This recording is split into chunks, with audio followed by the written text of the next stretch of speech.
জয় দিয়ে শুরু হলো সাব্বির নাসিরদের বিপিএল। সহকারী কোচের প্রয়াণের দিনে ঢাকা ক্যাপিটালস মাঠের ক্রিকেটে ছিল উজ্জ্বল। রাজশাহী ওয়ারিয়র্সকে প্রথম হারের স্বাদ দিয়ে হেসে খেলে জয় তুলে নিয়েছে মোহাম্মদ মিঠুনের দল। আগের দিন এই মাঠেই সিলেট টাইটান্সের উপর চড়া হয়েছিল রাজশাহী ওয়ারিয়র্স। তবে এবার ঠিক উল্টো অভিজ্ঞতা হলো ঢাকা ক্যাপিটালসের বিপক্ষে। বিপিএলের দ্বাদশ আসরের তৃতীয় ম্যাচে ঢাকার বোলিংটা হলো দেখার মতো। ইমাদদের বোলিং তোপে অল্পেই থেমেছে রাজশাহী। ঢাকার অধিনায়ক মোহাম্মদ মিঠুন টস জিতে প্রথমে ফিল্ডিংয়ের সিদ্ধান্ত নেন। নাজমুল হোসেন শান্ত জানিয়েছেন তিনিও চেয়েছিলেন আগে বোলিং করতে। কেন দুই অধিনায়কই বোলিং করতে চেয়েছিলেন তা স্পষ্ট হয় ম্যাচের শুরুতেই।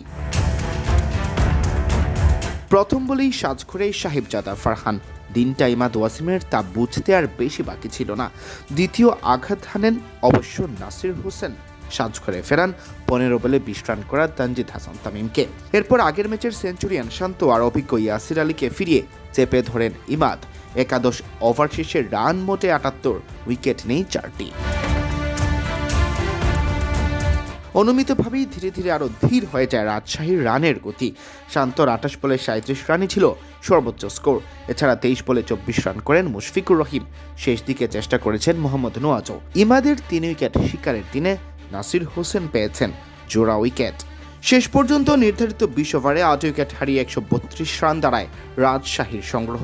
26 বলে 26 রান করে অপরাজিত থাকেন মোহাম্মদ নোয়াজ। জবাব দিতে নেমে ঢাকা শুরুতেই হারিয়ে ফেলে সাইফ হাসানকে। এরপর উসমান খানকে নিয়ে হাল ধরার চেষ্টা করেন আবদুল্লাহ আল মামুন। উসমান 15 বলে 18 রান করে থামলে সুবিধা করতে পারেননি অধিনায়ক মোহাম্মদ মিঠুনও। 10 বলে 12 রান আসে মিঠুনের ব্যাট থেকে। মামুন 39 বলে 45 রান করে আউট হলে দায়িত্ব বর্তায় নাসির হোসেন ও শামীম হোসেন পাটোয়ারির কাঁধে। সিয়াম চৌধুরী, বিটি ক্রিক টাইম।